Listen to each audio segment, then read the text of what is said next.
आप लोग सोच रहे होंगे महाराज जी मंगलाचरण में एक ही पंक्ति को बार बार क्यों दोहरा रहे थे, भूल गए थे, है ना। एक बात रहस्य की आप सबसे कहना चाहते हैं, जब भी आप प्रभु के दर्शन के लिए जाओ, मंदिर जाओ, भक्ति करने जाओ, पूजा करने जाओ, उन्हें नमस्कार करते हो, क्या सोच करके और क्या भाव ला करके और क्या कह करके नमस्कार करते हो। हर व्यक्ति भक्तामृत के श्लोक नंबर 26 को हमेशा अपने हृदय में स्थापित करें और प्रभु चरणों में बैठ कर के इन पंक्तियों को दोहराएं। बहुत कम लोग होते हैं जो इन पंक्ति को दोहराते हैं तो उसके अर्थ के बारे में और उसके भाव के बारे में सोचते हैं। जब आप कहते हैं तुभ्यम नमः त्रिभुवनार्ति हराय नाथ, जानते हो आप क्या कह जाते हो, उसका अर्थ क्या है, उसके भाव क्या है। संसार का हर व्यक्ति अर्ति से परेशान है।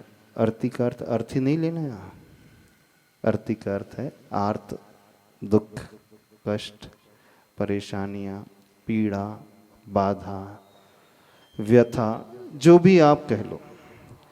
आज हर व्यक्ति बड़ा दुखी है, कोई मन से दुखी है, कोई धन के अभाव में दुखी है और कोई तन के रोग से दुखी है। या तो तन से दुखी हो या मन से या धन से दुखी हो, है ना। इसके अलावा और कोई दुख है आपके जीवन। जब जब आपके जीवन में दुख आता है, आप कहाँ भटकते हो, किसके चरणों में जाते हो। किसी ज्योतिष के पास पहुंच जाते हो कुंडली लेकर के, हाथ की रेखा दिखाने के लिए पहुंच जाते होंगे। हाँ, कोई फेस रीडर होगा, उसके पास पहुंच जाते होंगे। किसी देवी देवता के पास पहुंच जाते होंगे मनोकामना मांगने के लिए।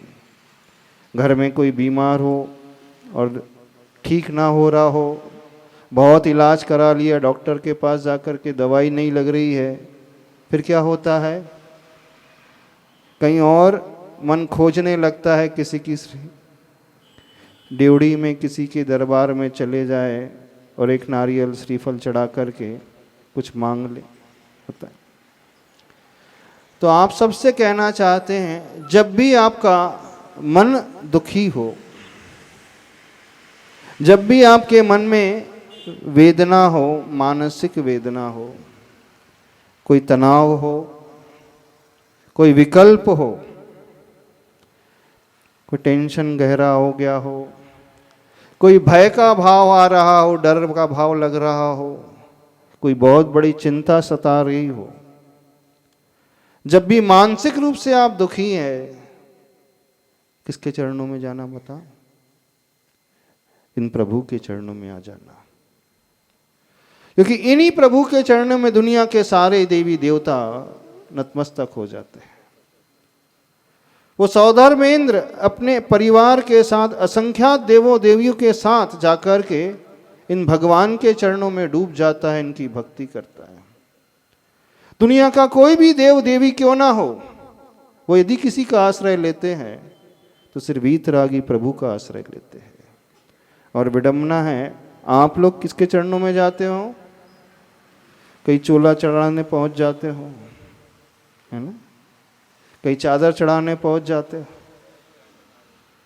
हो कि नहीं, कहीं नारियल लेकर के चले जाते हो लाल कपड़े में बांध करके, कभी नींबू मिर्ची धागे में बांध करके दुकान के आगे टांग देते हो।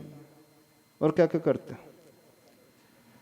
हरा चादर, सफ़ेद चादर, पीला चादर, लाल चादर, गुलाबी चादर, और न जाने किस किस के दरबार में माथा टेकने के लिए चले जाते और कुछ नहीं होता है। दुनिया बहुत बेवकूफ़ बनाती है और आप बेवकूफ़ बनते चले जाते हो।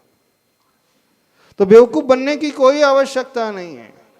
जब इन वीतरागी प्रभु को देखना और इस भाव से देखना, हे प्रभु, आपके चरणों में दुनिया की सारी शक्तियां आकर के नमस्कार करती हैं। बड़े से बड़े देवता लोग, बड़े से बड़े इंद्र लोग आपके चरणों में झुकते हैं और अपने आप को धन्य मानते हैं। जब उनके जीवन में आपत्ति आती है तो वो इन्हीं वितरागी भगवान का सहारा लेते हैं और किसी का सहारा नहीं लेते हैं। तो आप किसके सहारे के चक्कर में पड़ गए? आपको कहीं नहीं भटकना, सिर्फ इन्हीं का सहारा लेना है। और यह कह करके तुभ्यम नमस्त्रिभुवनार्ति हराय नाथ, हे भगवन आप त्रिभुवन यानी तीन लोक के जो अर्ती हैं, दुख को हरण करने वाले हैं, नष्ट करने वाले हैं, इसलिए मैं तुम्हें तुम्हारे लिए नमस्कार कर रहा हूं, आपके लिए नमस्कार कर रहा हूं। जब भी हाथ जोड़ो भगवान के चरणों में, क्या सोच करके जोड़ना? आप कैसे हैं? तीन लोक के समस्त प्राणियों के दुखों को हरने वाले हैं, नष्ट करने वाले हैं, उनकी वेदना उनकी पीड़ा को शांत करने वाले हैं। जब भी कोई जीव दुखी होता है तो आपके चरणों में आकर के उनके दुख दूर होते हैं। आप स्वतः ही सबके दुख दूर कर देते, इतने करुणावान हैं, इतने अहिंसा से भरे हुए, इतने क्षमावान हैं, इतने दयालु हैं। मैं इसलिए आपके चरणों में आकर के झुक रहा हूँ, नमस्कार कर रहा हूँ कि आपका तो स्वभाव ही ऐसा है, जो आपका आश्रय ले लेता है उसके दुख, चाहे वो मन के दुख हो, चाहे वो तन के शरीर के दुख हो, चाहे वो धन संबंधी दुख क्यों ना हो, हर जीव यहाँ आकर के दुखों से रहित हो जाता है और मांगना नहीं पड़ता है। मांगना परायों से पड़ता है, अपनों से मांगना पड़ता है। कितने बेटे हैं जब भूख लगती है तो माँ से भोजन मांगते हैं और माँ उसे तब खिलाती है। यहाँ की जितनी माँ बैठी है, बेटा जब रोता है तब उसको भोजन देते हो कि पहले से उसके लिए भोजन बनाते हो, पहले से तैयारी करके रखते हो? जो माँ यह इंतजार करती है जब तक बेटा मांगेगा नहीं तब तक मैं खिलाऊंगी नहीं, वो कौन सी माँ होती है? वो कौन सी माँ होती है? वो सौतेली होती है। जो सौतेली होती है वो अपने प्रेम से नहीं खिलाती है, वो इंतजार करती है जब मांगेगा तब दूंगी। लेकिन जो ओरिजिनल माँ होती है, रियल माँ होती है, वो क्या है? सगी माँ। वो क्या है? बेटे के पीछे पीछे भागती है ना? बेटा आगे आगे, माँ थाली लेकर के पीछे पीछे चक्कर लगाती है। ऐसी होता है ना? सगी माँ होती है, वो चिंता करती है बेटा भूखा ना रह जाए, समय होते ही, समय के पहले ही वो सब तैयारी कर लेती है और उसके पीछे पीछे भागती है, किसी तरह खा तो ले, खा तो ले। और जो सौतेली माँ होती है वो क्या करती है? वो इंतजार करती है, मांगेगा तब तो दे दूंगी। ऐसी है। तो आपके भगवान कैसे हैं? आपने क्या माना है? सगे हैं आपके कि सौतेले हैं? जो मांगता है इसका अर्थ है उसे भगवान पर विश्वास नहीं। जो माँ से मांगता है उसका अर्थ है उसका माँ के प्रति वो श्रद्धा का भाव नहीं है, तभी तो उसे मांगने की आदत पड़ी है, मांगना पड़ता है। लेकिन जिसका प्रेम है, वात्सल्य है, समर्पण है, उसे मांगना नहीं पड़ता है। वो तो इतना निश्चिंत रहता है, वो जानता है माँ मेरे पीछे पीछे घूमेगी, जब तक मेरा पेट ना भर जाए तब तक वो स्वयं नहीं खाएगी, मुझे खिला करके वो बाद में खाएगी। ऐसी होती है ना माँ। आपके भगवान कैसे हैं? क्या माना है आपने? हर व्यक्ति भगवान के दरबार में भिखारी बन करके पहुंच जाता है। भिखारी बन करके, भगवान दे दे, बहुत आफत आई है, दुकान नहीं चल रही है, बेटा बीमार पड़ा है, बहुत परेशानी है, अब तो मेरी परेशानी दूर कर दे। यदि कोई व्यक्ति भगवान के आगे गिड़गिड़ाता है तो हमें एक भाव आ जाता है, इसने भगवान को अपना माना ही नहीं, इसने भगवान को क्या माना है? सौतेला माना है। सौतेला माना है ना, तभी तो उसे मांगना पड़ रहा है। अरे अपनों से कभी मांगा नहीं जाता है, अपनों के प्रति तो समर्पित हुआ जाता है। और जो अपना उसे समझ लेता है फिर वह चिंता माँ बेटे की करती है, बेटे को चिंता नहीं करना पड़ता। चिंता करना पड़ता बेटे को। माँ रूखा भी खा लेगी, रात भर जाग भी लेगी, खुद अभावों में रहेगी, खुद परेशानी में रहेगी, लेकिन अपनी संतान का ध्यान पहले रखती है। ऐसी माँ होती है ना। यहाँ की माँ कैसी है हमें पता नहीं है, अभी कुडुवाड़ी की माता कैसी है, ऐसी है कि नहीं? इंतजार करने दो, रोने दो, परेशान होने दो, पहले अपना पेट भरेंगे बाद में देखेंगे। कितनी माँ ऐसे ही हैं जो भोजन बना के पहले स्वयं खाती बाद में सबको खिलाती हैं। नहीं, रात की नहीं बात कर रहे, दिन की। बच्चों को नहीं खिलाती, पहले स्वयं पेट भर के खा लेंगी, पहले अपना पेट भर लो, फिर बाद में देखेंगे बच्चों को। कितनी माँ ऐसी यहाँ पर? कोई माँ ऐसी नहीं है ना। माँ होती ही वो है जो पहले खिलाती है, पहले दूसरे का पेट भरती है, फिर वो अपने आप तृप्त हो जाती है, क्योंकि माँ बड़ी करुणा से भरी हुई होती है। और तीन लोक के नाथ जो प्रभु है ना, वो सबसे ज़्यादा करुणा से भरे हुए होते हैं। वो तो अपने उस भक्त को, अपने शिष्य को कभी भी अभावों में, दुखों में देख नहीं सकते। बस शर्त इतनी ही है, वो बेटा समर्पित हो। यदि बेटा समर्पित ना हो, बेटा माँ की आज्ञा ना माने, बेटा माँ को कुछ माने ही ना, तो फिर माँ थोड़ा सा इग्नोर कर सकती है, छोड़ सकती है। लेकिन जो बेटा बहुत समर्पित है, माँ अपने कष्ट को बिल्कुल याद नहीं करेगी, लेकिन सबसे पहले उस बेटे के कष्ट को याद करेगी। उसकी सारी खुशियाँ जो हैं उसके बेटे में समाई रहती है, ऐसी है ना। उसका हंसना, उसका बोलना, उसका सब कुछ करना उस पुत्र में समाया रहता है। जहाँ पुत्र हंसता है तो उसको भी अपने आप हंसी आने लगती है, अपने आप ही वो खुशियों से भरने लगती है। और बेटा यदि दुखी रहे, बेटा यदि बीमार रहे, बेटा यदि परेशान रहे, तो माँ को नींद आती है? सोते लिए तो बड़ी अच्छे से खर्राटे मार करके सोएगी। लेकिन बेटे को 104 डिग्री बुखार है, बुखार बेटे को है, और दुख किसको होता है, पीड़ा किसको होती है? कौन सा कनेक्शन है ऐसा? टेम्परेचर उसकी बॉडी में है, और लेकिन नींद इससे क्यों नहीं आ रही है? दुख इसको क्यों हो रहा है?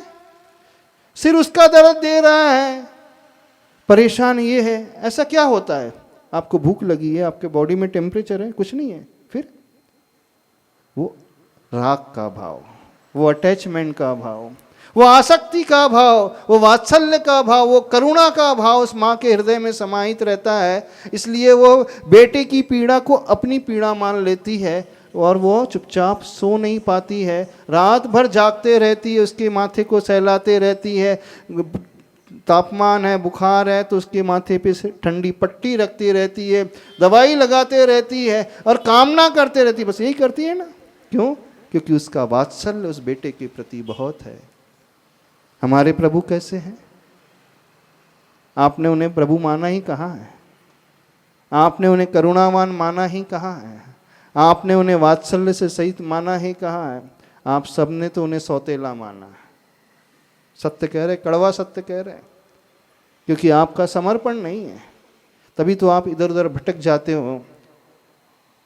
जो बेटा होता है ना, हजारों की भीड़ में भी अपनी माँ को पहचान लेता है।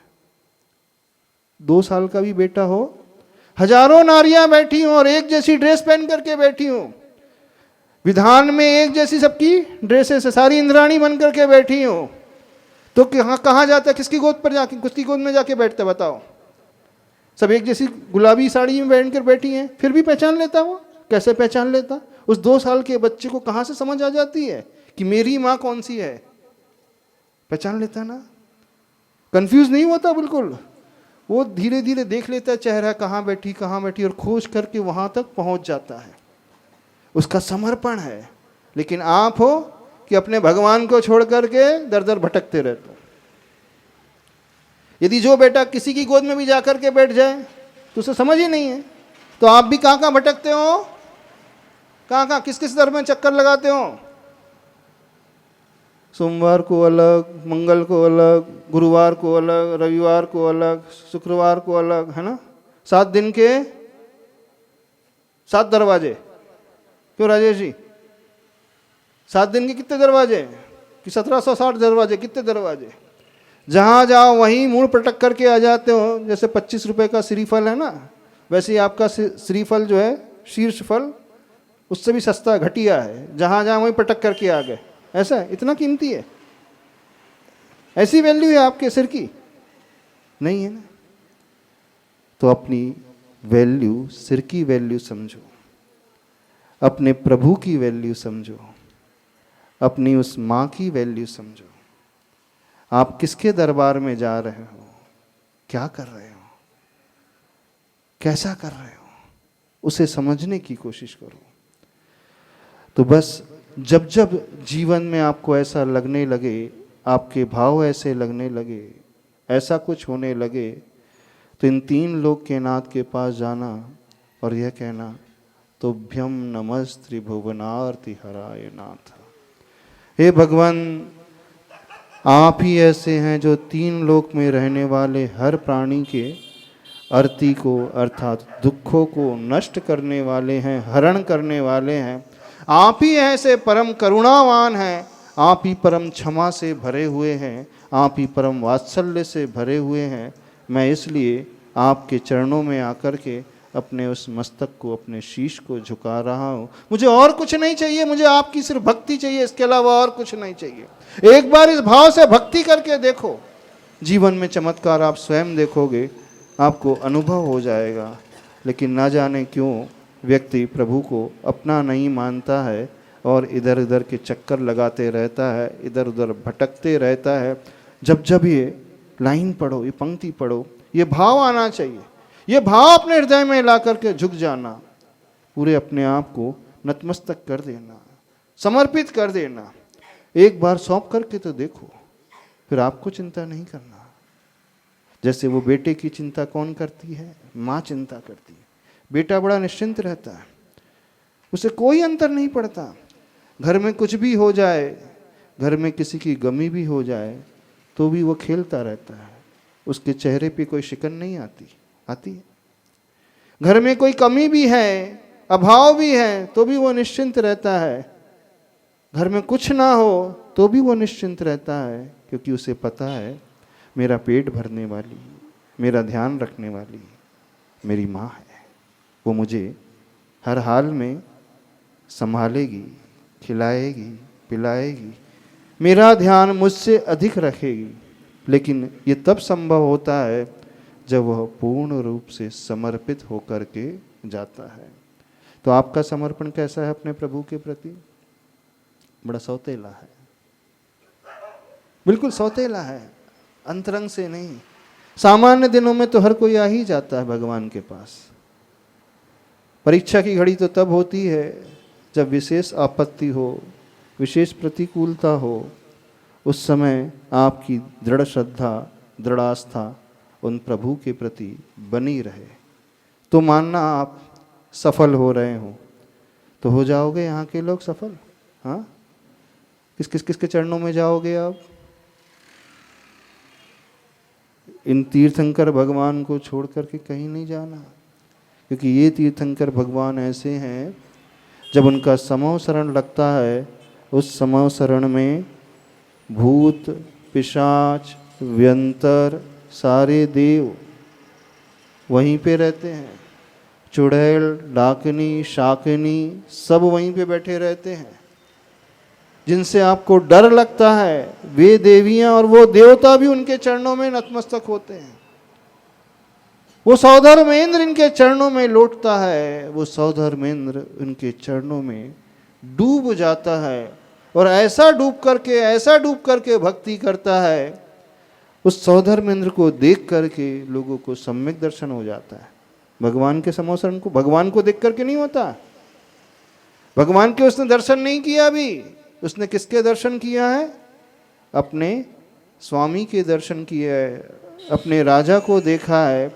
बोले अभी तक तो हम जिसे सब कुछ मांगते थे, हम ये मानते थे कि हमारे स्वामी ही सबसे बड़े बलवान है, इनसे अधिक बलशाली, इनसे अधिक पावरफुल, इनसे अधिक विक्रिया वाला, इनसे अधिक सुखी कोई नहीं है। लेकिन आज ये सौधर्मेंद्र तीन लोक के नाथ के आगे कैसा है? जैसा एक नौकर हो जाता है, एक सेवक हो जाता है। वो नृत्य कर रहा है सौधर्मेंद्र, वो झूम रहा है, वो भक्ति कर रहा है, और अपने आप को भी भूल गया है। ऐसा डूब करके वो भक्ति करता है।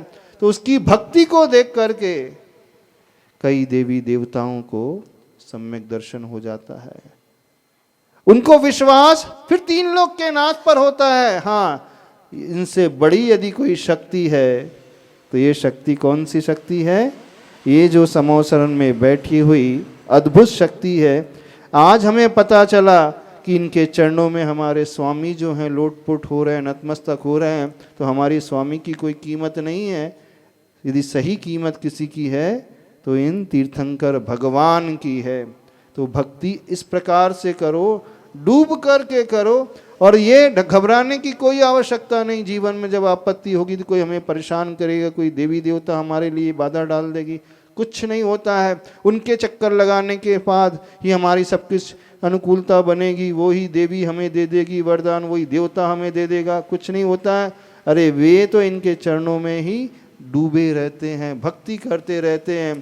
तो कीमत समझो अपने तीर्थंकर भगवान की, लेकिन आप लोगों ने उनकी कीमत समझी नहीं समझी ना, तभी तो दर दर भटकते रहते हो, चक्कर लगाते रहते हो, माथा टेकते रहते हो और मनोकामना मंत्र फेरते रहते हो, याचना करते रहते हो, कुछ ना कुछ कहते रहते हो। बहुत सारे लोग मिल जाएंगे यहाँ पर भी इस प्रकार से ऐसे कार्य करने वाले। तो समझो दुनिया में सबसे बड़ी कोई शक्ति है तो वह शक्ति है तीर्थंकर भगवान रूपी शक्ति, वीतरागी रूपी शक्ति। वे समस्त देव जिनके चरणों में रहते हैं, समस्त देवियां जिनके चरणों में रहते हैं, वो असुर कुमार राक्षस कुमार जाति के देव उनके चरणों में रहते हैं, वो विमान में रहने वाले देव उनके चरणों में रहते हैं, और तो मुनिराज भी उनके चरणों में बैठे रहते हैं। आचार्य परमेष्टि भी तीर्थंकर भगवान के चरणों में बैठे रहते हैं हाथ जोड़ करके। और तो और जो गंधर्व परमेष्टि हैं, उसी भव से मोक्ष जाने वाले हैं, वे भी हाथ जोड़ करके बैठे हैं किनके आगे? इन तीर्थंकर भगवान के आगे। तो दुनिया में आप जिसे भी कुछ मानते हो, चाहे गुरु को मानते हो, चाहे मुनि को मानते हो, चाहे आचार्यों को मानते हो, चाहे गंधर्वों को मानते हो, चाहे आप राजा महाराजा को मानते हो, चाहे चक्रवर्ती को मानते हो, चाहे बहुत बड़े सेठ को मानते हो कि ये बहुत वैभवशाली है, वो भी उनके चरणों में हाथ जोड़ करके क्या मान करके बैठा है? मैं एक सेवक हूँ, उससे ज़्यादा कुछ नहीं।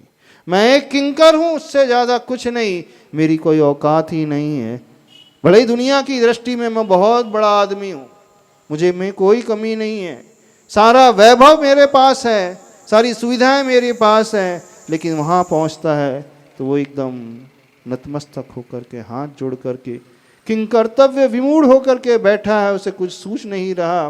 वे गुरु भी उनके चरणों में बैठे, वे मुनि भी हैं, वे साधु भी हैं, वे आचार्य भी हैं, और वे सारे के सारे देवता गण उनके चरणों में बैठे हैं। किसका प्रताप है सब? किसकी महिमा है? बताओ किसकी महिमा है? इन तीर्थंकर भगवान की महिमा है। और आप हो कि इन तीर्थंकर भगवान को छोड़ करके कौन कौन से कार्य करते रहते हो, क्या क्या करते रहते हो, किसके दरबार में भटकते रहते हो? तो आज यहाँ संकल्प लेना है। कौन सा संकल्प? क्या संकल्प लेना है? इन वीतरागी तीर्थंकर भगवान को छोड़ करके हम कहीं भी जाएंगे नहीं। कोई डरने की आवश्यकता नहीं। दुनिया की कोई शक्ति जिसे आप समझ रहे हो कि वो विपरीत है, वो आपका बाल बाका नहीं कर पाएगी। क्यों नहीं? क्योंकि ये ऐसा भक्त है, ये ऐसा व्यक्ति है। ये किसकी आराधना कर रहा है? जिनकी आराधना हम स्वयं करते हैं। तो सबके मालिक वही हो जाते हैं, सबके स्वामी वही हो जाते हैं। तो जहाँ सबका स्वामी एक हो जाता है, फिर वो आपको पीड़ित नहीं कर सकता, सता नहीं सकता, कुछ आपका बुरा कर नहीं सकता, बल्कि वो जो भी करेगा वो साधर्मी मान करके आपकी मदद करेगा। जैसे एक साधर्मी दूसरे को देख करके प्रसन्न हो जाता है, मान लेता है मैं भी भक्ति कर रहा हूँ, ये भी भक्ति कर रहा है, मैं भी गुरु की सेवा करता हूँ, ये भी गुरु की सेवा करता है, तो ये एक ही परिवार के सदस्य हो जाते हैं। ऐसे ही वे देवतागण, वे देवियागण भी उस सम्यक दृष्टि श्रावक को देख करके, उस भक्त को देख करके बड़े प्रसन्न हो जाते हैं और उसकी मदद के लिए आगे आ जाते हैं। तो आज सबसे कहना है, इधर उधर के कोई भी कार्य करने की आपको आवश्यकता नहीं, ना ही भय से वहाँ जाने की आवश्यकता है और ना ही लोभ से वहाँ जाने की आवश्यकता है। क्योंकि ये प्रभु जो हैं स्वतः ही तीनों भुवन में रहने वाले समस्त जगत के प्राणियों के अर्ति को हरण करने वाले हैं, यानी दुखों को नष्ट करने वाले हैं। इतना ही नहीं, तुभ्यम नमो जिन भवो दधी शोषणाय, जिन ये प्रभु जिनेन्द्र प्रभु हमारे जन्म रूपी संसार समुद्र को भी शोषण करने वाले हैं, कष्ट रूपी संसार समुद्र का नष्ट करने वाले हैं और समस्त वैभव देने वाले हैं। कैसा वैभव? जो वैभव उन्होंने स्वयं पाया वो समस्त वैभव अपने आप ही मिल जाता है उनकी भक्ति से। किंतु शर्त केवल इतनी ही है, उस बालक की भांति हमारे भीतर वो पूर्ण आत्मसमर्पण का भाव हो जाए। तो सभी लोग संकल्प लेने को तैयार है कि नहीं? क्या संकल्प? राजेश जी, कौन सा संकल्प लेना है? हाँ, बस वीतरागी प्रभु के अलावा कहीं पर नहीं जाना है, क्योंकि यहाँ का कोई भरोसा नहीं है। गंगा गए गंगादास, जमुना गए जमुनादास, जो आए जहाँ आए वैसे हो जाते सबके सब। तो न डरने की आवश्यकता है, न चिंता की आवश्यकता है, न कोई लोभ की आवश्यकता है। विश्वास रखो, यही विश्वास सबको पार कराने वाला है, हम और आपको भी पार कराने वाला है। और इसी विश्वास के बल पर सभी चमत्कार घटित होते हैं, सभी अतिशय घटित होते हैं। ये ही भक्ति जो है, जब मुनि, बड़े बड़े मुनिराज, बड़े बड़े तपस्वियों का भी कल्याण कर जाती है, बड़े बड़े पीड़ित लोगों का कल्याण कर जाती है, तो हमारा तो कल्याण अपने आप कल्याण करने वाली हो ही जाएगी। बस डूब करके ऐसी भक्ति करना जैसे उस सौधर्मेंद्र ने की थी, डूब करके ऐसी भक्ति करना जो आचार्य प्रवर जिनसेन स्वामी जी ने की थी। 1008 नामों से प्रभु की भक्ति, और मात्र नाम मात्र की भक्ति नहीं की थी, बल्कि एक एक गुणों को लेकर के भक्ति की थी। तो अर्घ्य चढ़ाते समय जो भैया जी बता रहे हैं उसकी ओर ध्यान देते हुए, उस गुण की ओर दृष्टि लाते हुए बस अर्घ्य चढ़ाना, भक्ति करना। बोले देवादिदेव श्री आदिनाथ भगवान की जय जय जय।